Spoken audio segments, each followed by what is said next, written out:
Hujan rintik-rintik membasahi kota Perth sore itu. Emily, perempuan muda berusia 25 tahun, duduk terpaku di balik jendela kaca rumah mewahnya yang dingin dan sunyi. Rambut pirangnya dibiarkan terurai berantakan, matanya sembab, dan secangkir kopi yang sudah dingin tak disentuh sejak tadi.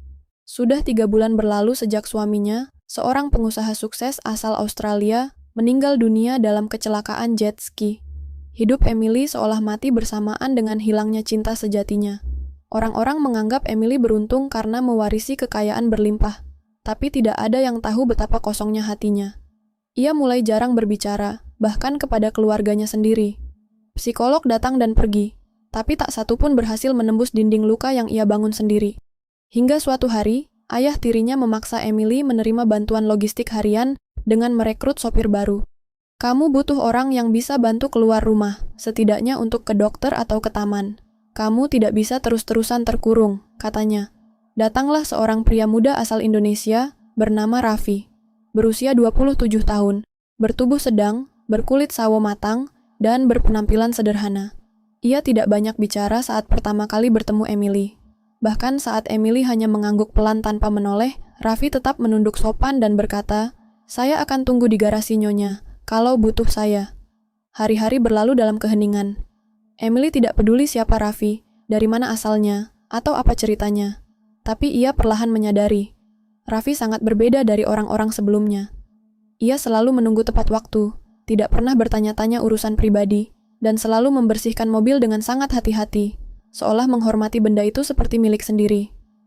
Suatu hari, Emily akhirnya naik mobil bersama Raffi, karena ibunya memaksa datang ke acara keluarga. Di dalam mobil, suasana kaku. Tapi saat mobil tiba-tiba mogok di tengah jalan, dan hujan turun dengan deras, Raffi keluar tanpa payung. Ia membuka kap mesin, basah kuyup, sambil tetap tersenyum saat berkata, "Maaf, Nyonya. Cuma butuh 5 menit." Emily hanya melihat dari dalam, tanpa reaksi. Tapi sorot matanya mulai berubah. Keesokan harinya, ia menemukan secarik kertas kecil di bawah jok mobil. Tulisannya sederhana. "Saya tahu kehilangan itu tidak mudah, tapi saya percaya setiap orang diberi waktu kedua. Bahkan bunga yang layu pun bisa mekar lagi jika diberi cahaya." "Raffi?" Emily terdiam. Ia menyimpan kertas itu diam-diam. Sejak hari itu, ia mulai memperhatikan Raffi. Ia mendapati Raffi sering membaca buku tua dalam bahasa Inggris seadanya. Raffi sering menolong tetangganya di rumah belakang tanpa mengeluh. Bahkan saat Emily murka karena mimpinya buruk dan membentaknya, Raffi hanya tersenyum dan berkata pelan, "Saya mengerti, Nyonya. Tak apa kalau Anda perlu waktu sendiri." Waktu berjalan, Emily tak lagi mengurung diri. Ia mulai meminta Raffi mengantarkannya ke taman, ke toko buku, bahkan ke pantai.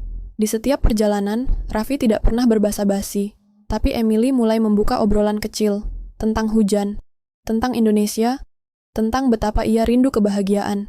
Malam itu, Emily duduk di balkon rumahnya. Ia melihat ke langit sambil menggenggam kertas yang pernah ditulis Raffi. Ia tersenyum untuk pertama kalinya sejak berbulan-bulan. Di luar, Raffi sedang menyiram tanaman. Ia menengok ke atas, lalu cepat-cepat menunduk saat melihat Emily memperhatikannya.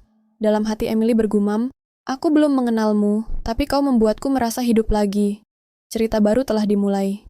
Tapi keduanya belum tahu bahwa takdir akan membawa mereka pada ujian cinta paling tak masuk akal. Hari-hari berlalu, dan Emily semakin sering mengajak Raffi pergi keluar. Taman, supermarket, galeri seni, hingga ke dermaga tempat ia dan mendiang suaminya biasa duduk menikmati senja. Tapi kini, senja itu tidak lagi terasa dingin. Setiap kali Raffi duduk di bangku mobil, menunggu dengan sabar, Emily justru merasa lebih tenang dari sebelumnya. Suatu hari, Emily mengajak Raffi ke perpustakaan tua di pusat kota. Bukan untuk membaca, tapi hanya untuk berjalan menyusuri lorong buku yang sepi. Di tengah lorong, ia berkata, "Kalau kamu bisa memilih satu buku untuk dibaca selamanya, kamu akan pilih apa?" Raffi terdiam sejenak, lalu tersenyum malu-malu. "Buku harian," katanya. Emily mengerutkan dahi. "Kenapa buku harian?" "Karena di dalamnya ada cerita yang nyata. Setiap halaman adalah perasaan seseorang. Dan saya lebih suka mendengar hati orang lain daripada kisah buatan," jawab Raffi tenang. Emily tercekat. Jawaban itu mengena. Hari demi hari, hubungan mereka semakin hangat. Raffi mulai berani bercanda kecil, meski tetap menjaga batas. Emily, di sisi lain, mulai mengubah penampilannya. Ia memotong rambut, kembali berdandan, dan mulai tersenyum kepada orang-orang di sekitarnya. Semua orang menyangka Emily mulai sembuh. Tapi tak ada yang tahu, penyembuhnya bukan waktu atau terapi, melainkan kehadiran seorang sopir sederhana bernama Raffi. Suatu malam, Emily menangis diam-diam di dalam mobil. Mereka baru saja pulang dari makam suaminya. Raffi melihatnya dari kaca spion, lalu menghentikan mobil perlahan. "Kalau Nyonya butuh waktu, saya bisa tunggu di luar." Emily menggeleng. "Jangan pergi." Raffi hanya menunduk. Mereka diam selama 5 menit sebelum Emily berucap, "Raffi, kamu pernah kehilangan seseorang?" Raffi menatap kaca spion. "Pernah, ibu saya, saat saya masih kecil." "Mungkin kita berdua sama ya, hanya bedanya, aku kehilangan cinta, kamu kehilangan pelukan." Raffi tersenyum. "Tapi keduanya bisa tumbuh lagi, asal kita tahu caranya." Malam itu, di tengah jalanan kota yang sunyi, hati Emily mulai bicara lebih dalam. Ia mulai jatuh cinta, tapi ia tidak berani mengakuinya. Bagaimana mungkin seorang janda muda dari keluarga kaya jatuh cinta pada seorang sopir dari negara asing? Pikiran itu menghantui. Tapi cinta tak butuh logika. Sayangnya, bisik-bisik mulai muncul. Teman-teman Emily memergoki dirinya makan siang bersama Raffi di taman publik. Foto mereka tersebar di grup sosialita. Ibunya pun marah besar. "Kamu tahu siapa dia? Dia hanya sopir, Emily. Sopir, dia pasti hanya mengincar hartamu. Kamu mempermalukan keluarga kita." Emily diam, tapi sorot matanya tajam. Dia lebih manusia daripada semua pria yang pernah kukenal. Tak butuh waktu lama, tekanan datang bertubi-tubi. Sang ayah tiri yang punya koneksi luas menghubungi agen Raffi dan menyuruhnya berhenti bekerja. Tanpa alasan, tanpa diskusi. Di hari itu juga, Raffi mengemasi barang-barangnya dan pergi tanpa pamit. Emily pulang sore itu dan mendapati mobilnya kosong. Surat di meja dapur hanya berisi satu kalimat. "Terima kasih sudah membuat saya merasa berarti, walau hanya sebentar." "Raffi?" Emily menangis seperti anak kecil. Ia berteriak, memecahkan vas bunga, dan mengunci diri di kamar selama 3 hari 3 malam. Ia kehilangan lagi seseorang yang membuatnya hidup. Tapi kali ini, ia tidak ingin menyerah. Dalam hati, Emily bersumpah, jika takdir mempertemukan mereka lagi, ia akan melawan segalanya, termasuk dunia. 3 bulan telah berlalu sejak Raffi pergi. Hidup Emily kembali sunyi. Rumah mewahnya seperti kuburan yang mewah, penuh benda mahal tapi kosong makna. Ia mencoba kembali ke rutinitas, menghadiri undangan gala, berbicara dengan orang-orang kaya, bahkan sempat berkenalan dengan pria baru. Tapi hatinya tidak pernah merasa utuh. Semua terasa hampa. Setiap malam, ia duduk di balkon rumahnya, menggenggam surat terakhir Raffi. Di balik surat itu, ia tulis sendiri kalimat, "Jika aku punya keberanian, aku akan pergi mencarimu." Dan akhirnya, pada malam ke-100, sejak kepergian Raffi, Emily berdiri di depan kaca, memandangi dirinya sendiri. "Apa yang aku tunggu? Aku bisa ke seluruh dunia untuk liburan, tapi tidak bisa ke Indonesia untuk orang yang menyelamatkan hidupku." Paginya, ia memutuskan semuanya. Menjual apartemen kecil di Melbourne yang ia warisi dari suaminya, membatalkan kontrak bisnis, dan membeli tiket pesawat ke Indonesia. Ia tidak tahu desa Raffi berada di mana, tapi satu-satunya petunjuk adalah buku kecil milik Raffi yang dulu tertinggal di mobil. Di balik sampulnya tertulis alamat Dusun Surobayan, Ponorogo, Jawa Timur. Ibunya marah besar. Ayah tirinya mengancam memblokir akses ke rekening keluarga. Teman-temannya menyebutnya gila. Tapi Emily tidak peduli. Ia hanya bilang satu kalimat sebelum berangkat, "Lebih baik aku miskin dan dicintai dengan tulus, daripada kaya tapi hidup seperti boneka." Perjalanan ke Indonesia tidak mudah.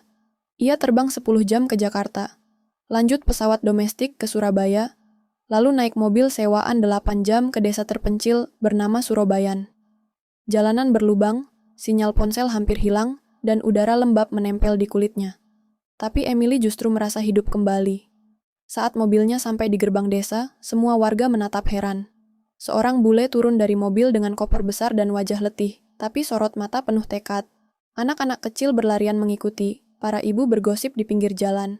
Tapi Emily terus berjalan sambil memegang foto Raffi yang diam-diam pernah ia cetak. Ia menunjukkannya ke seorang penjual gorengan tua, dan si bapak langsung terbelalak. Itu Raffi, anak Bu RT Mbak, tapi dia kerja di kota, jarang pulang. Rumahnya di ujung sana, sebelah kandang kambing. Emily mengucapkan terima kasih dalam bahasa Inggris yang terbata-bata, lalu berjalan ke arah yang ditunjukkan. Rumah itu sangat sederhana. Dindingnya dari kayu, lantainya tanah, dan di depannya ada pohon mangga besar yang rindang. Seorang wanita tua sedang menyapu halaman. Emily mendekat dan mengangguk sopan. "Permisi, apakah ini rumah Raffi?" Wanita itu terkejut, lalu terdiam beberapa detik sebelum menjawab dengan bahasa Inggris yang kacau. Ibu, kamu teman Raffi?" Emily mengangguk. "Saya datang jauh-jauh dari Australia untuk bertemu dia." Si ibu tidak langsung menjawab. Ia menatap Emily dalam-dalam, lalu mengajak masuk ke dalam rumah. Di ruang tamu yang sempit itu, Emily duduk dengan gugup. Si ibu membawa teh panas dan berkata pelan, "Raffi belum pulang, dia kerja di kota, tapi saya telepon dia, mungkin dia akan kaget." Emily tersenyum. "Saya siap dikagetkan." Malam itu, Emily menginap di rumah warga yang menyewakan kamar seadanya. Kasurnya tipis, kipas angin berdengung, dan tidak ada air panas. Tapi Emily tidur nyenyak untuk pertama kalinya sejak Raffi pergi. Karena ia tahu, esok pagi, dunia akan berubah. Pagi itu, mentari bersinar hangat di langit desa Surobayan. Burung-burung berkicau riang, dan embun masih menempel di dedaunan. Emily bangun lebih awal dari biasanya, mengenakan gaun sederhana dan mengikat rambut pirangnya. Ada ketegangan di dadanya, campuran antara rindu, takut ditolak, dan harapan yang nyaris gila. Di luar rumah tempat ia menginap, anak-anak kecil kembali mengintip sambil tertawa-tawa. Seorang bapak tua menyapanya dengan senyum lebar dan berkata, "Hari ini Raffi pulang, Mbak Bule." Emily tersenyum gugup. Jam menunjukkan pukul 09.14 ketika sebuah motor bebek tua berhenti di depan rumah ibunya Raffi. Seorang pria turun dengan tas selempang kusam di bahu. Rambutnya lebih panjang sedikit, wajahnya terlihat lelah, dan bajunya berdebu. Tapi, senyum itu masih sama. Senyum yang dulu membuat Emily ingin hidup kembali. Raffi membuka pagar kecil rumah itu dan terpaku. Di bawah pohon mangga, berdiri seorang perempuan bule, bergaun putih, dengan mata berbinar dan bibir gemetar.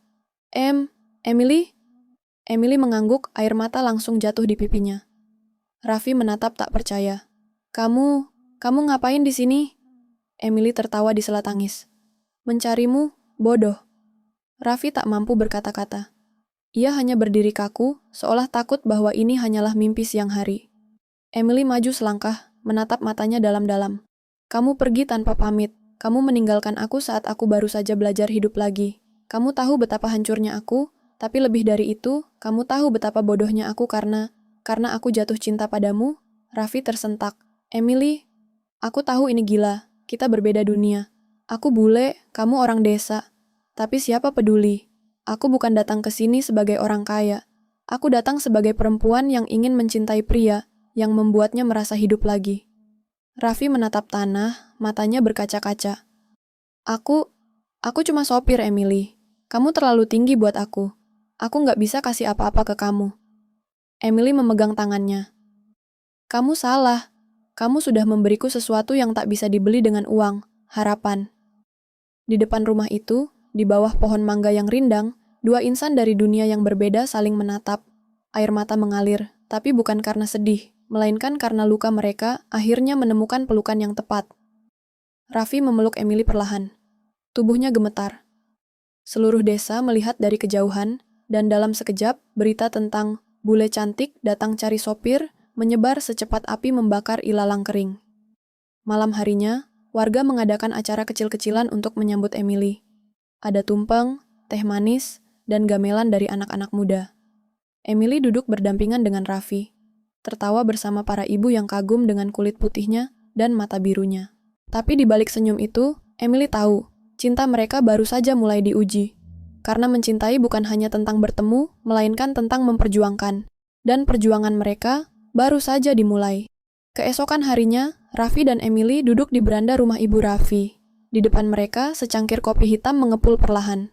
Udara desa masih sejuk, tapi obrolan mereka mulai menghangat ke arah yang lebih serius. "Aku ingin tinggal di sini beberapa minggu," kata Emily sambil menatap sawah di kejauhan. "Aku ingin tahu dunia tempatmu tumbuh. Aku ingin tahu siapa kamu, sepenuhnya." Raffi diam. Ia menatap gadis yang sekarang sudah mengubah dunianya, lalu berkata pelan, "Kamu yakin, Emily? Ini bukan hidup mewah yang kamu kenal. Di sini, air harus ditimba, sinyal kadang hilang, dan orang-orang tidak selalu ramah." Emily tertawa kecil. Aku tidak butuh wifi kalau kamu ada di sini. Kebahagiaan mereka mulai tumbuh. Setiap hari diisi dengan kegiatan sederhana. Emily membantu Ibu Raffi memasak, mencuci piring, bahkan menanam cabai di kebun belakang. Anak-anak desa memanggilnya Mbak Emily dan selalu minta diajari bahasa Inggris. Bahkan beberapa warga mulai menyukai kehadirannya. Namun, bayang-bayang dunia luar segera datang menabrak ketenangan itu. Media sosial meledak. Seorang teman lama Emily dari Australia memposting fotonya bersama Raffi, lengkap dengan caption sinis. Dari penthouse mewah ke romance desa. Is this love or just another drama? Berita itu menyebar cepat. Media Australia mulai mengangkat kisah Emily sebagai crazy love story. Bahkan salah satu stasiun televisi menghubungi keluarga Emily untuk wawancara eksklusif. Ibu Emily panik. Ia langsung terbang ke Indonesia tanpa pemberitahuan dan tiba di desa bersama 2 pengawal pribadi dan penerjemah. Saat Emily sedang membantu Raffi mencuci motor di halaman, sebuah mobil mewah berhenti mendadak. Ibu Emily turun dengan wajah marah dan penuh tekanan. Emily, what the hell are you doing here? Emily tersentak. Mom? Ibu Emily menarik tangan anaknya. You're coming home. This is madness. You're ruining our name. Mom, I love him. Love? This is not love. This is delusion. You're a clerk, not a farmer's wife. What do you think your father would say? Raffi hanya menunduk. Ia merasa seperti sampah kecil di antara 2 dunia besar yang sedang berperang. Emily melepaskan tangannya dan berdiri di depan Raffi. Mom, for once in my life, I'm choosing what I want. I'm tired of living the life everyone designed for me. He may not be rich, but he makes me feel alive. Ibu Emily tak terima. If you stay with him, you're out of the family. Out of the trust fund. No more credit cards, no more penthouse, no more Clark name. Emily terdiam. Semua orang menahan napas. Bahkan Ibu Raffi hanya bisa menggenggam tangan anaknya di belakang. Lalu, dengan suara tenang, Emily berkata, Then, remove my name. Because if the price of being your daughter is to give up love, I'd rather be a nobody in his world than a princess in yours. Suasana mencekam. Ibu Emily berbalik, masuk ke mobil, dan pergi tanpa sepatah kata lagi. Hari itu, Emily memilih cinta dan kehilangan segalanya. Namun, sore itu juga, Raffi duduk bersama Emily di tepi sawah. Langit merah menyala dan suara jangkrik mulai terdengar. Aku tidak bisa membiarkan kamu kehilangan semuanya, Em, kata Raffi. Aku tidak pantas. Emily menatapnya penuh haru. Dengar aku baik-baik, aku tidak kehilangan apa-apa. Justru aku baru merasa punya segalanya saat kamu genggam tanganku. Mereka berpelukan, erat, dalam senyap. Tapi takdir belum selesai menguji cinta mereka. Sebuah keputusan besar kini menanti. Akankah cinta ini diikat dalam pernikahan? Atau hancur karena tekanan sosial? Sebulan setelah pertikaian dengan ibunya, Emily tetap tinggal di desa Surobayan. Ia menjalani hari-hari sebagai warga biasa. Belanja ke pasar pagi, menjemur pakaian di halaman, dan membantu Ibu Raffi membuat keripik singkong untuk dijual ke kota.